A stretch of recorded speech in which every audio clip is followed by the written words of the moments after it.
नमस्कार। आज हमारे पास विश्लेषण के लिए एक बहुत ही अनोखा और दिलचस्प स्रोत है। ये थेरेडियन कुरासावी कंपर एक दस्तावेज है जिसे आम भाषा में ऑरेंज स्पाइडर भी कहते हैं। आज हमारा मिशन है इस पुराने दस्तावेज की परतों को खोलना और ये समझना कि ये स्रोत इस मकड़ी से बने उपाय को किन खासियतों से जोड़ता है। और मैं पहले ही बता दूं, इसमें कुछ बातें ऐसी हैं जो हैरान कर देंगी, कुछ तो बिल्कुल उल्टी लगती हैं। जब मैंने पहली बार ये नोट्स पढ़े तो मुझे लगा ये किसी मेडिकल टेक्स्ट से ज्यादा एक रहस्यमयी कहानी जैसा है। तो चलिए इस स्रोत की गहराई में उतरते हैं। बिल्कुल। और इस गहराई में उतरने से पहले ये समझना जरूरी है कि हम देख क्या रहे हैं।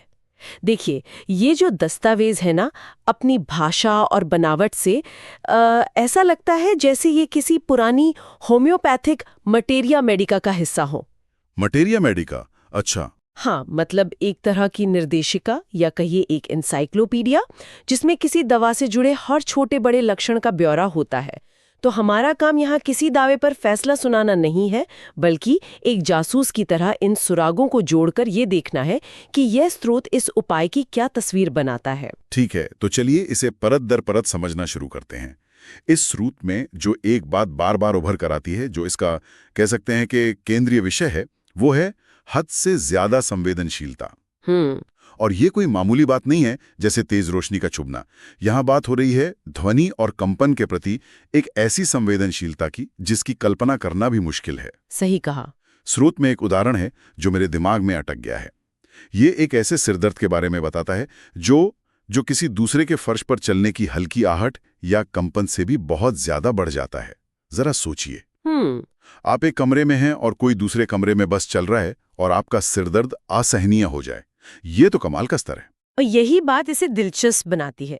ये सिर्फ सुनने की क्षमता का तेज होना नहीं है। स्रोत के अनुसार ये पूरे नर्वस सिस्टम की एक अति प्रतिक्रिया है। इसे ऐसे समझिए जैसे आपके घर का स्मोक अलार्म इतना संवेदनशील हो जाए कि वो टोस्ट जलने पर नहीं बल्कि मोमबत्ती जलाने पर ही बजने लगे। अच्छा। इस स्रोत के अनुसार इस उपाय की जरूरत वाले व्यक्ति का नर्वस सिस्टम कुछ ऐसा ही हो जाता है। वो हर छोटी सी चीज को एक बड़े खतरे की तरह देखता है। मतलब समस्या आवाज में नहीं बल्कि उस आवाज को प्रोसेस करने वाले सिस्टम में है। ये तो पूरी सोच ही बदल देता है। बिल्कुल। स्रोत इसी तरफ इशारा करता है। एक और लाइन है, हर आवाज पूरे शरीर में घुसती हुई महसूस होती है, जिससे चक्कर और मतली होती है। देखिए, आवाज कानों से सुनी जाती है। हाँ। लेकिन यहाँ अनुभव ऐसा है मानो आवाज एक शारीरिक हमला हो जो सीधे पूरे बदन में महसूस हो रहा है। ये दिखाता है कि ये सिर्फ एक अंग की नहीं बल्कि पूरे ऑपरेटिंग सिस्टम यानी नर्वस सिस्टम की गड़बड़ी है। और ये सिर्फ सिरदर्द तक ही सीमित नहीं है। मुझे एक और उदाहरण याद आ रहा है, दांतों के दर्द का। स्रोत में लिखा है, हर तीखी आवाज दांतों में चुभती हुई महसूस होती है। हाँ, जैसे कोई आवाज से आपके दांतों पर सुई चुभ हो रहा हो। ये वाकई अजीब है। और ये पैटर्न और भी गहरा होता है। एक और बहुत ही सटीक उदाहरण रीढ़ की हड्डी के बारे में है। स्रोत कहता है कि रीढ़ की हड्डी के मनकों यानी कशेरुकाओं के बीच इतनी ज्यादा संवेदनशीलता होती है कि व्यक्ति कुर्सी पर सीधा नहीं बैठ पाता। सीधा नहीं बैठ पाता? जी, उसे दबाव से बचने के लिए तिरछा होकर बैठना पड़ता है। और मजे की बात यह है कि ये स्थिति भी किसी मामूली आवाज या जमीन पर पैर पटकने से और बिगड़ जाती है। तो हर चीज एक दूसरे से जुड़ी हुई है। ध्वनि, कंपन, दर्द और पूरा नर्वस सिस्टम एक ही जाल में उलझा हुआ है। ये संवेदनशीलता तो वाकई कमाल की है। और स्रोत कहता है कि ये सिर्फ दर्द तक सीमित नहीं है बल्कि इससे चक्कर भी आता है, और वो भी बहुत ही अजीब तरह का। हाँ, चक्कर यानी वर्टिगो के ऊपर आते हैं। यहाँ स्रोत एक ऐसी बात बताता है जो सामान्य अनुभव के बिल्कुल खिलाफ है। आमतौर पर जब किसी को चक्कर आता है तो हम क्या करते हैं? आंखें बंद कर लेते हैं, लेट जाते हैं ताकि दुनिया घूमना बंद कर दे। लेकिन एक मिनट, तो ये स्रोत कहता है कि आंखें बंद करने पर चक्कर और मतली बढ़ जाती है। ये तो बिल्कुल उल्टा है। यही इस उपाय की पहचान है। ये एक बहुत ही विशिष्ट लक्षण है जिसे होम्योपैथी की भाषा में कीनोट लक्षण कहा जाता है। कीनोट? हाँ, मतलब एक ऐसा अनोखा लक्षण जो किसी ताले की खास चाबी की तरह हो। ये हमें बताता है कि ये कोई सामान्य चक्कर नहीं है। स्रोत में समुद्री बीमारी यानी सी सिकनेस का एक बहुत ही पॉइंटेंट उदाहरण है।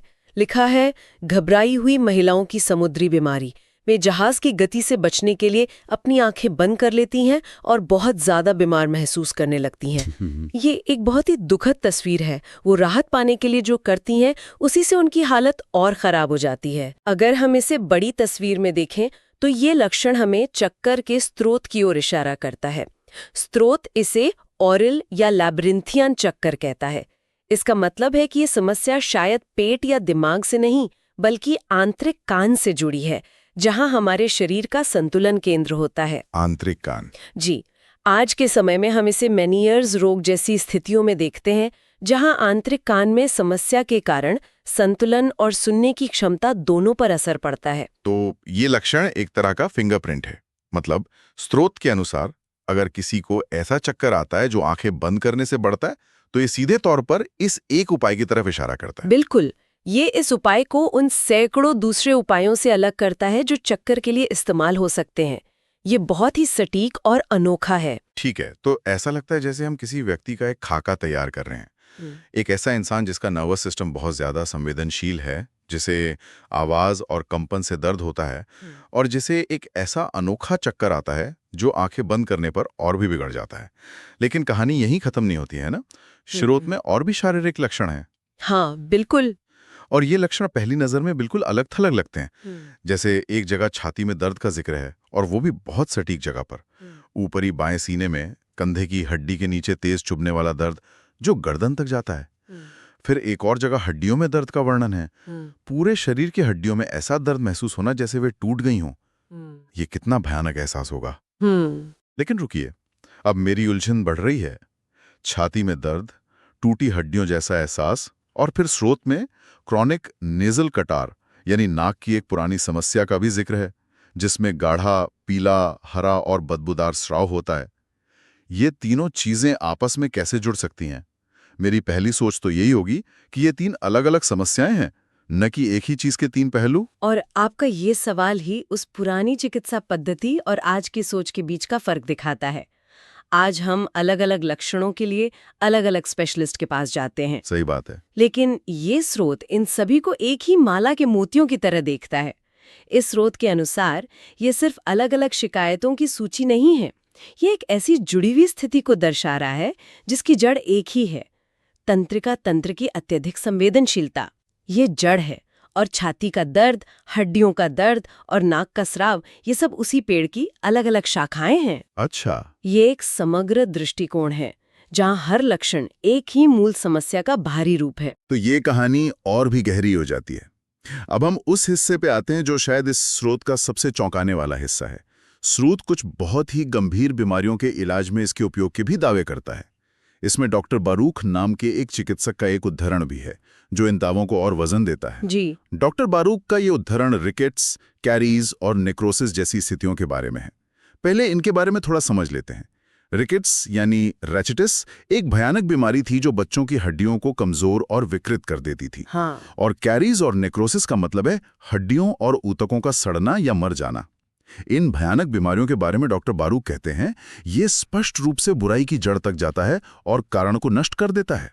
ये कोई छोटा मोटा दावा नहीं है। बिल्कुल नहीं। वे ये नहीं कह रहे हैं कि ये लक्षणों को कम करता है, वे कह रहे हैं कि ये बीमारी की जड़ को ही खत्म कर देता है। सही। और दावे यही नहीं रुकते। एक और जिक्र है फ्लिथिसिस फोरिडा का। ये टीबी यानी तपेदिक का एक बहुत तेजी से फैलने वाला और घातक रूप था, जिसके बारे में उस दौर में माना जाता था कि ये कुछ हफ्तों में ही जान ले सकता है। स्रोत दावा करता है कि अगर ये उपाय बीमारी के शुरुआती चरणों में दिया जाए तो ये अक्सर इलाज कर देता है। अक्सर इलाज कर देता है। हाँ। फिर स्क्रोफलोसिस का जिक्र है, जो ग्रंथियों से जुड़ी एक पुरानी बीमारी थी जिसे ठीक करना बहुत मुश्किल माना जाता था। स्रोत कहता है कि जब सबसे अच्छे चुने हुए उपचार भी फेल हो जाते हैं, तब इसका उपयोग होता है। इन दावों को उनके ऐतिहासिक संदर्भ में देखना बहुत जरूरी है। हमें उस युग के बारे में सोचना होगा जब ये ग्रंथ लिखा गया होगा। तब एंटीबायोटिक्स नहीं थे। हाँ, ये बात तो है। टीबी, रिकेट्स जैसी बीमारियां एक तरह से मौत का फरमान थीं। डॉक्टर इन जानलेवा बीमारियों के सामने अक्सर लाचार महसूस करते थे। तो ऐसे समय में ये दावा करना कि कोई उपाय बीमारी की जड़ को खत्म कर सकता है, ये सिर्फ एक बड़ा दावा नहीं था, ये एक चमत्कार का दावा था। बिल्कुल। और दिलचस्प बात यह है कि स्रोत इन गंभीर बीमारियों के दावों को फिर से तंत्र की संवेदनशीलता के केंद्रीय विषय से जोड़ता है। दस्तावेज में उल्लेख है कि ये उपाय यौवन यानी प्यूबर्टी, गर्भावस्था और रजोनिवृत्ति के दौरान होने वाली अत्यधिक घबराहट या संवेदनशीलता के लिए भी उपयोगी है। अच्छा, ये जीवन के वे चरण हैं जब हार्मोनल बदलावों के कारण हमारा नर्वस सिस्टम बहुत संवेदनशील हो सकता है। तो चाहे वो टीबी जैसी जानलेवा बीमारी हो या जीवन के इन पड़ावों पर होने वाली घबराहट, स्रोत के अनुसार मूल कारण कहीं न कहीं तंत्र की अति प्रतिक्रिया ही है। तो आज की चर्चा का सार निकालते हैं। हमने देखा कि थेरेडिन कुरासाविकम यानी ऑरेंज स्पाइडर को ये स्रोत एक ऐसे उपाय के रूप में पेश करता है जिसकी मुख्य पहचान है ध्वनि और कंपन के प्रति अत्यधिक संवेदनशीलता। ये इतनी तीव्र है कि किसी के चलने से भी सिरदर्द हो सकता है। ये संवेदनशीलता एक बहुत ही अजीब किस्म के चक्कर से जुड़ी है जो आंखें बंद करने पर और भी बिगड़ जाता है। और फिर हमने देखा कि कैसे ये कहानी अलग अलग शारीरिक लक्षणों जैसे छाती का दर्द और हड्डियों का दर्द को एक ही धागे में पिरोती है। अंत में इसके उपयोग के दावे रिकेट्स और टीबी जैसी गंभीर और पुरानी बीमारियों तक फैले हुए हैं, जहां इसे बीमारी की जड़ पर काम करने वाला बताया गया है। बिल्कुल सही सारांश है। और इस चर्चा को समाप्त करने से पहले मैं स्रोत की एक अंतिम बहुत ही छोटी सी पंक्ति पर ध्यान दिलाना चाहूंगी। जरूर। बिल्कुल अंत में लिखा है, कैल्केरिया और लाइकोपोडियम के बाद अच्छी तरह से काम करता है। कैल्केरिया और लाइकोपोडियम। हाँ, ये एक बहुत छोटा सा वाक्य है, लेकिन ये सोचने का एक नया दरवाजा खोलता है। यह हमें सोचने पर मजबूर करता है कि इस चिकित्सा पद्धति में किसी व्यक्ति की स्थिति को एक अकेली स्थिर घटना के रूप में नहीं देखा जाता था, अच्छा, बल्कि समय के साथ विकसित होने वाली एक यात्रा के रूप में देखा जाता था। ये पंक्ति बताती है कि उपायों के बीच एक संबंध है, एक क्रम है। शायद एक मरीज पहले कैल्केरिया या लाइकोपोडियम जैसे उपायों से कुछ हद तक ठीक होता है और फिर उसकी स्थिति एक ऐसे बिंदु पर पहुंचती है जहां थेरिडियम के लक्षण प्रमुख हो जाते हैं। मतलब एक के बाद एक। बिल्कुल। यह एक ताले को एक चाबी से खोलने जैसा नहीं है, ये एक कॉम्बिनेशन लॉक को खोलने जैसा है, जहां आपको सही क्रम में सही नंबर लगाने होते हैं। यह केवल एक उपाय के बारे में नहीं है, बल्कि यह उपायों के बीच एक संबंध और रणनीति के बारे में भी सोचने को मजबूर करता है।